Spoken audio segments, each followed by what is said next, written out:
In this video, we're going to talk about the differences, the pros and cons of gas-powered ATVs versus electric-powered ATVs.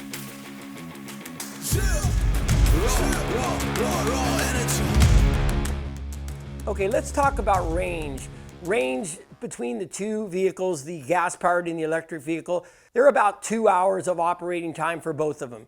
The gas-powered vehicles usually have somewhere between 1 gallon and 2 gallons of fuel, and depending on the unit, the electric vehicle will have a battery that offers about 2 hours of operating time. The big difference between the two is that it's really easy to refuel your gas-powered unit, where with an electric unit, you either have to buy an additional battery, which the Denago is amazing for that because you can just remove the battery and put another battery in place, or you have to recharge the battery, meaning that you have to have a generator or you have to be close to an electric outlet to do that charging. And in some cases, the batteries will take up to 4 hours to recharge. So the next thing we're going to talk about is performance. The performance between gas and electric. The eHawk comes with another feature that we call rollover mitigation, which means that when you're in a corner, it only drives the inside wheels, so it's less likely to want to flip than the gas-powered units, which is driven by a chain, like a traditional chain and sprockets, and drives both of the rear wheels.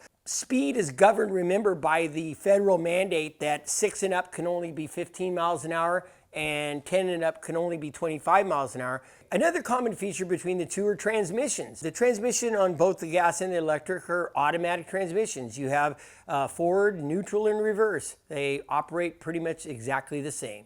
Regarding maintenance between the gas and the electric, the gas-powered unit does use a traditional chain drive. It's also a gas-powered engine, so it has 4-stroke oil in the engine, which needs to be changed, an oil filter that needs to be changed from time to time, an air filter that needs to be cleaned and changed from time to time. Where the electric unit, pretty much all you have to do is recharge the battery and from time to time, replace brake pads, but that's going to be a rarity.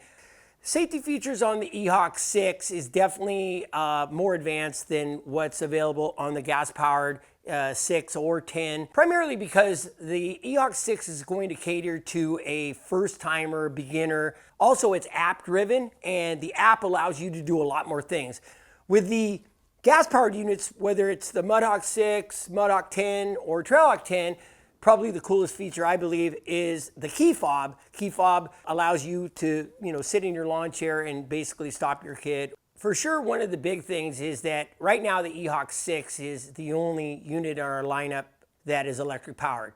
And it is a smaller vehicle, and it's definitely made for a smaller person, 6 and up. Where with gas powered stuff, we have, the 10s, we have units that are 14 and up, 16 and up, full-blown adult quads. There's a lot more selection in the ATV world right now for gas, but I think electric's coming for sure. There's a lot of advantages to electric. I mean, there really is.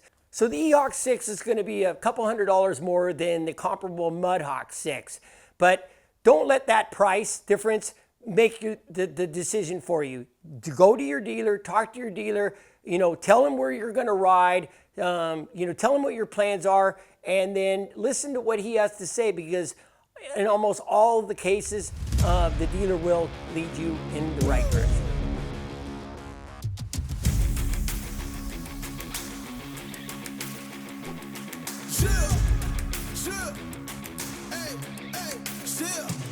Let's go. I was born to kill it. I was